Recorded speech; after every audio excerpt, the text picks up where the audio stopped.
내 것이라는 개념, 과연 언제부터 시작되는 걸까요? 그리고 국가는 왜, 무슨 권리로 우리 재산에 세금을 매길 수 있는 걸까요? 이 모든 질문의 한가운데에 바로 정치 철학의 거인 존 로크가 있습니다. 오늘 그의 생각이 지금 우리 삶에 얼마나 깊숙이 들어와 있는지 한번 파헤쳐 보겠습니다. 자, 그럼 이 근본적인 질문부터 한번 시작해 보죠. 어떤 물건이나 땅이 대체 언제부터 또 어떻게 당신 거가 되는 걸까요? 굉장히 단순한 질문 같지만 생각보다 그 답은 간단하지 않습니다. 그런데 이 질문에 대한 존 로크의 대답이 말 그대로 세상을 바꿨습니다. 그의 아이디어는 그냥 책 속에만 머물러 있었던 게 아니고요. 실제로 한 대륙의 운명을 결정짓는, 그러니까 아메리카 식민지화의 아주 중요한 이론적 근거가 되기도 했거든요. 아니, 대체 어떤 철학일래 이 땅은 이제 내 땅이야 라고 주장하는 근거가 될 수 있었을까요? 자, 이제 로크의 사상이 아메리카 대륙이라는 구체적인 현장에서 어떻게 작동했는지 그 속으로 한번 들어가 보시죠. 로크의 주장은 바로 여기서 시작합니다. 정부나 법 같은 게 아예 없던 아주 먼 옛날, 그가 자연 상태라고 부른 시대를 한번 상상해 보는 거예요. 로크는 바로 그 태초의 상태에서부터 우리 모두에게 생명, 자유, 그리고 재산에 대한 자연적인 권리, 자연권이 있었다고 주장합니다. 이건 뭐 왕이나 정부가 자, 너희에게 이걸 허락하노라 해서 주는 게 아니라 그냥 인간으로 태어났기 때문에 갖게 되는 우리 고유의 권리라는 거죠. 네, 좋습니다. 우리에게 자연적인 권리가 있다는 건 알겠어요.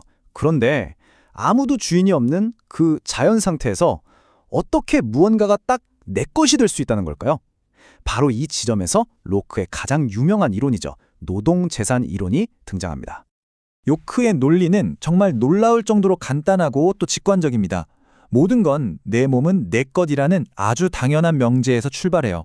자, 내 몸이 내 것이라면 내 몸으로 하는 활동, 즉 노동도 당연히 내 것이겠죠. 그리고 주인이 없는 땅에 내 노동, 그러니까 나의 땀과 노력을 섞는 순간, 예를 들어 밭을 갈거나 나무에서 도토리를 따는 그 순간, 그 땅과 도토리에는 나의 일부가 스며들게 됩니다.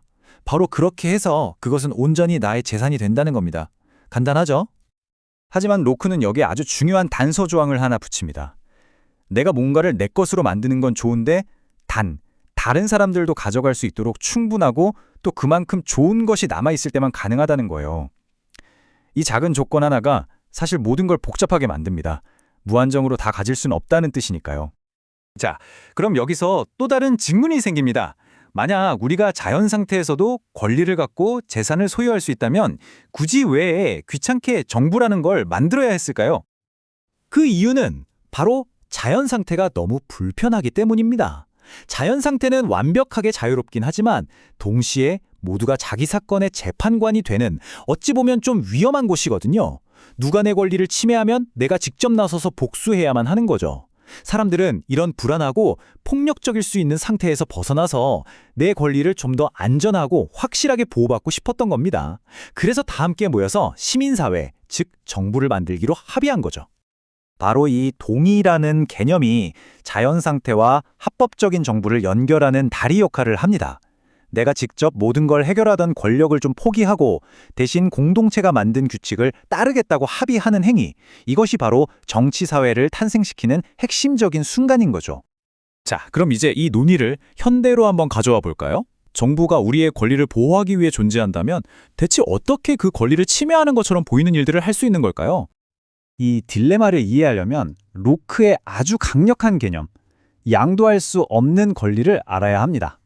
이 권리들은 너무나 근본적인 거라서 정부는 물론이고 나 자신조차도 이걸 포기하거나 팔 수가 없다는 거예요.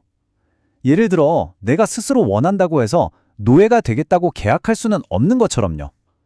바로 이 지점에서 정부의 권한과 개인의 침해할 수 없는 권리가 팽팽하게 맞서기 시작합니다. 바로 여기서 로크 이론의 핵심적인 딜레마가 딱 드러납니다. 만약 내 재산권이 그 누구에게도 양도할 수 없는 기본적인 권리라면 정부는 도대체 무슨 근거로 나의 개별적인 동의도 없이 세금을 걷어갈 수 있는 걸까요? 이 철학적인 문제를 아주 현실적으로 와닿게 하는 두 가지 예가 바로 세금과 징병입니다. 세금은 내 재산권을, 징병은 내 생명권을 건드리는 문제잖아요. 어떻게 정부가 개개인의 동의도 없이 이런 일들을 할 수 있는 걸까요? 정부가 우리의 권리를 보호한다면서 동시에 침해하는 것처럼 보이는 이 모순. 과연 로크는 이 어려운 문제를 어떻게 해결했을까요? 그의 대답 속에 바로 자유의 수호자이면서 동시에 정당화의 옹호자였다는 그의 이중적인 모습이 담겨 있습니다. 로크의 해결책은 의외로 간단합니다. 그에게 진짜 문제는 정부가 재산을 가져간다는 사실 그 자체가 아니었어요. 진짜 문제는 자의적으로, 그러니까 왕이 기분 내키는 대로 특정한 사람의 재산만 콕 집어 빼앗는 것이었죠. 하지만 세금 법안처럼 모든 시민에게 공평하게 적용되는 일반적인 법은 얘기가 다릅니다. 그건 우리가 애초에 따르기로 동의했던 다수결 원칙에 따른 결과물이니까요. 그래서 이건 자의적인 약탈이 아니라 합법적인 통치 행위라는 겁니다. 이것이 바로 존 로크가 우리에게 남긴 두 개의 얼굴입니다. 한쪽은 국민의 동의에 기반한 정부를 외치면서 독단적인 권력에 맞서 싸운 급진적인 자유의 투사입니다. 하지만 다른 한쪽은 그의 노동재산 이론이 결과적으로 원주민의 동의 없이 아메리카 대륙의 땅을 차지하는 논리를 제공해준 정복의 옹호론자라는 평가를 받기도 합니다. 마지막으로 이 질문을 여러분께 던지면서 마무리하겠습니다. 17세기를 살았던 로크의 생각은 오늘을 사는 우리의 경험과 아주 직접적으로 연결되어 있습니다. 여러분이 동의하지 않는 법을 따를 때 그 이유는 무엇인가요? 그것이 과연 로크가 말했던 최초의 동의 때문일까요? 아니면 혹시 또 다른 이유가 있는 걸까요? 한 번쯤 생각해 볼 만한 문제입니다.